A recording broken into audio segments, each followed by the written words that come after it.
கர்த்தருடைய பரிசுத்த நாமத்துக்கு மகிமை உண்டாவதாக. நம்முடைய கர்த்தராக இயேசு கிறிஸ்துவின் பிதாவாகிய தேவனுக்கு ஸ்தோத்திரம். அவர் கிறிஸ்துவுக்குள் உன்னதங்களிலே ஆவிக்குரிய சகல ஆசீர்வாதத்தினாலும் நம்மை ஆசீர்வதித்திருக்கிறார். ஆமேன். நீங்கள் ஆசீர்வதிக்கப்பட்டவர்கள். இன்றைய தின அனுதின மன்னா பகுதியில் நம்ம வேத வசனத்தை தியானிக்கலாம்.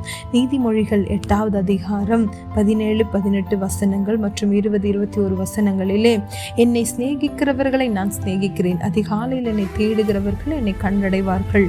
ஐஸ்வர்யமும் கனமும் நிலையான பொருளும் நீதியும் என்னிடத்தில் உண்டு.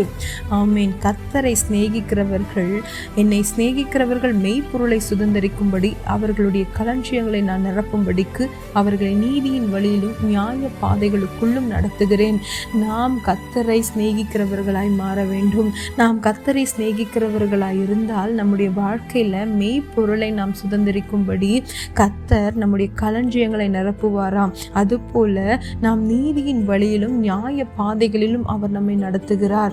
நாம் கர்த்தரை சிநேகித்து வாழும் பொழுது, நாம் கர்த்தரை சிநேகிக்கும் பொழுது அவர் நம்மை இந்த உலகத்தின் தடுமாறுகிற வழிகள், இந்த உலகத்தின் இச்சைகள், இந்த உலகத்திலே காணப்படுகிற கண்ணிகள், இந்த உலகத்தில் மறைந்து வைத்திருக்கிற சத்துருவின் எல்லா பொல்லாத கிரியைகளுக்கும் விலக்கி தப்புவித்து கர்த்தர் நம்மை நீதியின் வழியில நியாய பாதைகளுக்குள்ள நம்மை நடத்துகிறார்.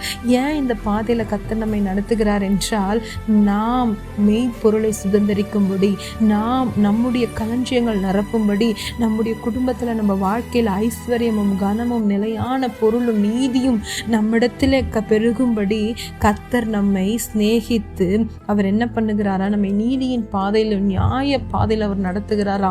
ஒரு சில வேளைகளில் என்னால் இந்த பாவத்தை மேற்கொள்ள முடியல, ஒரு சில வேளைகளில் என்னால் இதை செய்ய முடியல, நான் ஜெபிக்கணும்னு நினைக்கிற ஜெபிக்க முடியல, என்னால் இந்த காரியங்களை செய்ய முடியலன்னு நம்ம யோசித்து கொண்டிருக்கலாம். ஆனால் நாம் கர்த்தரை சிநேகிக்கிறவர்களாய் காணப்படும் பொழுது கர்த்தர் நம்முடைய வாழ்க்கையில நம்மை நீதியின் பாதையிலும் நியாய பாதைகளிலும் நீதியின் வழியிலும் நம்மை நடத்த அவர் சித்தமுள்ளவராய் இருக்கிறார். கர்த்தரை நாம் சிநேகிப்பதை எப்படி வெளிப்படுத்துவது என்றால், என்னை சிநேகிக்கிறவர்களை நான் சிநேகிக்கிறேன், அதிகாலையில் என்னை தேடுகிறவர்கள் என்னை கண்டடைவார்கள்.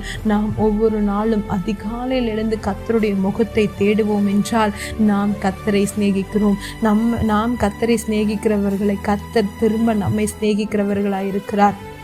நாம் கர்த்தரை சிநேகிக்கிறதை எப்படி வெளிப்படுத்துவது என்றால், அதிகாலையில் அவருடைய முகத்தை தேடணும், அதிகாலையில் அவருடைய பிரசனத்துக்காக காத்திருக்கணும். இந்த நாள் இப்போ 24 மணி நேரத்தை கர்த்தர் நமக்கு கொடுத்திருக்கிறார். அந்த 24 மணி நேரத்தில் நம்முடைய அதிகாலை நேரங்கள் கர்த்தருக்காக செலுத்தப்பட வேண்டும். அதிகாலை ஜெபத்தில் ஒரு மனிதன் நிலையாக இருப்பார் என்றால், அதிகாலை ஜெபத்தில் அவங்க உறுதிப்பட்டு இருப்பார்கள் என்றால், அவர்களுடைய வாழ்க்கையில் சீக்கிரமாய் கர்த்தர் அவங்க இருக்கிற எல்லா சிறையிருப்புகளையும் மாற்றி கர்த்தர் நன்மையை காண பண்ணுவார். அதிகாலையில் ஜெபிக்கிறவர்களுடைய வாழ்க்கையில கர்த்தர் நீதியின் பாதையில, நீதியின் வழியில, நியாய பாதைகளில் அவர் நடத்துவார். அதிகாலையில் ஜெபிக்கிறவர்களுடைய களஞ்சியங்கள் நிரப்பப்படும். அதிகாலையில் ஜெபிக்கிறவர்கள் மெய்ப்பொருளை சுதந்தரித்துக் கொள்ளுவார்கள். அதிகாலையில் ஜெபிக்கிறவர்களுடைய வீட்டிலே கனமும், அவர்களுடைய வாழ்க்கையில கனமும், அவர்கள் குடும்பத்தில் ஐஸ்வர்யமும் நிலையான பொருளும் நீதியும் அவர்களுடைய வாழ்க்கையிலிருந்து வெளிப்படும்.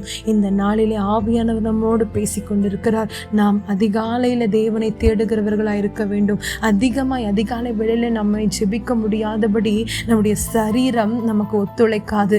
எல்லாவற்றையும், எல்லா சோர்வுகள், அசதிகள், பலவீனங்கள், எல்லா ஒரு சோம்பேறிகள் தனங்கள் எல்லாவற்றையும் உதறிவிட்டு கர்த்தருடைய சமூகத்துல நாம் அதிகாலையில ஜெபிக்கும் பொழுது இந்த ஆசீர்வாதங்கள் எல்லாம் நம்ம வாழ்க்கையில பலிக்கும்.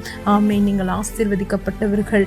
இந்த வார்த்தை உங்களுக்கு பிரயோஜனமுள்ள இருந்ததென்றால் கர்த்தருடைய சமூகத்தில் அதிகாலை ஜெபிப்பதற்காக ஒப்புக் கொடுங்கள்.